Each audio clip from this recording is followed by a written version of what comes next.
Episode की शुरुआत में हम देखते हैं कि तांजीरो अपनी अगली असाइनमेंट के लिए जा रहा होता है, पर तभी वो देखता है कि एक लड़का एक लड़की के पैरों में पड़ा होता है और कहता है कि प्लीज मुझसे शादी कर लो, मैं कवारा नहीं मरना चाहता। ये देखकर तांजीरो काफी हैरान हो जाता है। तब उस लड़के का स्पैरो तांजीरो के पास आता है और उसे सारी बात बताता है और तब तांजीरो कहता है हाँ, मैं तुम्हारी हेल्प करूँगा। तब तांजीरो उस लड़की के पास जाकर कहता है कि वो लड़की तुम में इंटरेस्टेड नहीं है और तुम्हें अपने स्पैरो को भी परेशान नहीं करना चाहिए। और वो लड़का कहता है कि तुम वही फाइनल सिलेक्शन वाले हो ना। तब तांजीरो कहता है कि अब तुम ऐसे बिहेव मत करो कि जैसे मैं तुम्हें जानता हूँ। तब वो लड़का कहता है तुम ऐसा तो मत कहो प्लीज। और तब तांजीरो उस लड़की को कहता है कि आप अपने घर जा सकते हो। पर वो लड़का फिर भी नहीं मानता। तब वो लड़की कहती है कि मैं तुमसे प्यार नहीं करती, तुम्हें इतनी सी बात समझ नहीं आ रही, वैसे भी मेरा ऑलरेडी फियांसे है। और वो वहाँ से चली जाती है। तब वो लड़का तांजीरो को कहता है कि अगर मैं कवारा मरा तो ये तुम्हारी गलती होगी। ये सुनकर तांजीरो काफी कंफ्यूज हो जाता है और वो लड़का कहता है तुम्हें पता है कि अगली असाइनमेंट में मैं मर जाऊंगा क्योंकि मैं बहुत कमजोर हूँ। और वो अपना नाम ज़ेनित्सु बताता है और कहता है कि प्लीज मुझे बचा लो। तब तांजीरो कहता है कि अगर तुमने लड़ना ही नहीं था तो तुमने फाइनल सिलेक्शन में पार्टिसिपेट ही क्यों किया। तब वो बताता है कि एक बूढ़े आदमी ने मुझे जबरदस्ती ट्रेन किया और ऊपर से फाइनल सिलेक्शन में भी मैं बच गया। मुझे डर है कि जल्द ही राक्षस मुझे खा जाएंगे। और वो कांपने लगता है। तब हम देखते हैं कि तांजीरो और ज़ेनित्सु अगली असाइनमेंट के लिए जाने लगते हैं, पर रास्ते में ज़ेनित्सु को भूख लग जाती है। तब तांजीरो अपना आखिरी बचा खाना भी उसे दे देता है। तब वो लड़का तांजीरो को भी खाने का ऑफर देता है और वो दोनों शेयर करके खाने लगते हैं। तब तांजीरो कहता है कि तुम हमेशा लड़कियों के पीछे जाते हो और बहुत खराटे लेते हो और काम भी नहीं करते। तुम्हें अपनी स्पैरो को इतना परेशान नहीं करना चाहिए। तो वो लड़का पूछता है कि ये सब तुम्हें किसने बताया। तो तांजीरो कहता है कि इस स्पैरो ने। ये सुनकर वो लड़का बहुत हैरान हो जाता है और कहता है कि क्या तुम स्पैरोस की भाषा भी जानते हो। तब तांजीरो का क्रू उनको चलते रहने को कहता है। अब हम देखते हैं कि तांजीरो को एक राक्षस की स्मेल आती है और वो उसका पीछा करने लगता है और चलते चलते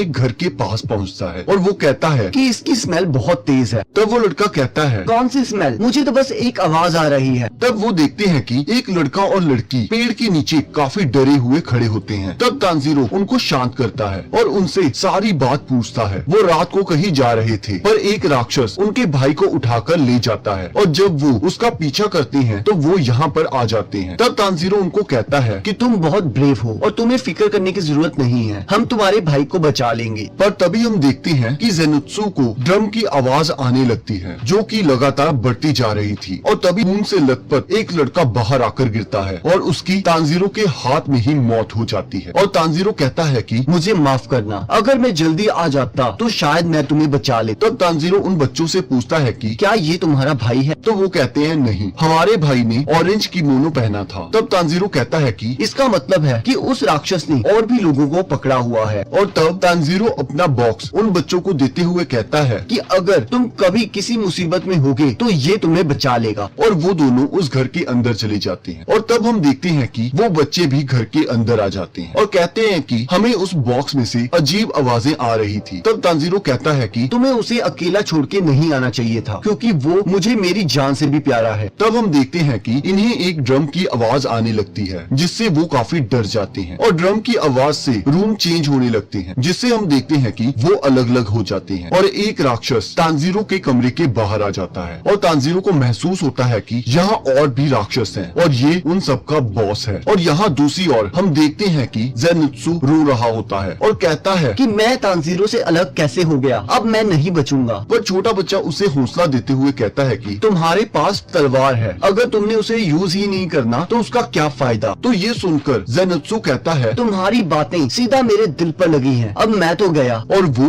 उस घर से बाहर जाने का रास्ता ढूंढने लगते हैं पर वो जैसे ही बाहर का गेट खोलते हैं तो वो किसी और कमरे में पहुंच जाते हैं जिसे देखकर वो बहुत ज्यादा हैरान हो जाते हैं और पागलों की तरह बाहर जाने का रास्ता ढूंढने लगते हैं। पर तभी उन्हें एक कमरे में एक अजीब सा इंसान मिलता है जिसे देखकर ज़ेनित्सु डर जाता है। और यहाँ हम देखते हैं कि तांजीरो बच्ची को कहता है कि तुम कहीं छुप जाओ। और तब वो राक्षस कहता है कि तुम किसी के घर बिना पूछे कैसे आ सकते हो। और तब हम देखते हैं कि तांजीरो अपनी तलवार निकाल लेता है और कहता है कि मेरा नाम तांजीरो है और मैं तुम्हें खत्म करने आया हूँ। और तब हम देखते हैं कि जैसे ही वो राक्षस अपने ड्रम को हिट करता है वो कमरा उल्टा हो जाता है। तो तांजीरो कहता है अच्छा ये है ब्लड डीमन आर्ट। तो इसी के साथ एपिसोड खत्म हो जाता है।